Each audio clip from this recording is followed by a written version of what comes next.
ओ यार क्या कर रहे हो? कुछ नहीं, मैं तो भाई ये देख रहा था।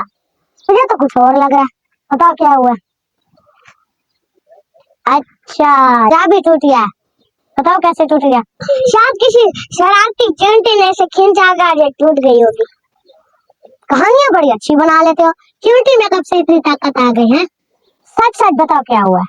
मैं इस चाबी को खींचने की कोशिश कर रहा था, ये टूट गई। आपको चाहिए कि आप अम्मी को जाकर सच सच बता दे।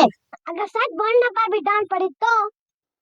हमें झूठ नहीं बोलना चाहिए। इमाम अली अलैहिस्सलाम फरमाते हैं, अगर सच बोलना तुम्हें खौफजदा करे तो आखिरकार वो तुम्हें निजात दिलाएगा, लेकिन झूठ बोलना अगरचे तुम्हें खुश करे लेकिन आखिरकार वो तुम्हें हलाक कर डालेगा। अच्छा, अभी मैं अम्मी का सच बताने जा रहा हूँ।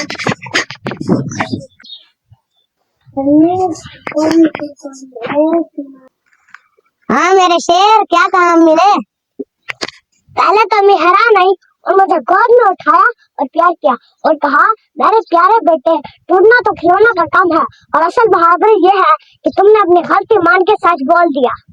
देखे, मैंने कहा था ना सच में कितनी ताकत होती है। मैं कोशिश करूंगा कि आइंदा से झूठ ना बोलूं, सच बोलूं, इंशाअल्लाह इंशाअल्लाह। प्यारे दोस्तों, कैसी लगी आपको ये कहानी? सच बोलना कभी कभी तो मुश्किल जरूर लगता है, लेकिन ये हमारे लिए फायदेमंद होता है। और जो झूठ होता है वो वक्ती तौर पर तो फायदा जरूर दे सकता है, लेकिन फिर ये हमारे लिए एक बहुत बड़ी मुसीबत का सबब बनता है। अगर हम सच बोलेंगे तो ना सिर्फ हमारा दिल मुतमईन होगा, लोग हम पर भरोसा करेंगे और सबसे बढ़कर अल्लाह ताला हमसे खुश होगा। प्यारे दोस्तों, जल्द ही मिलते हैं एक नई सबक आमोज कहानी के साथ। तब तक आप लोग अपना ख्याल रखिएगा। शुक्रिया।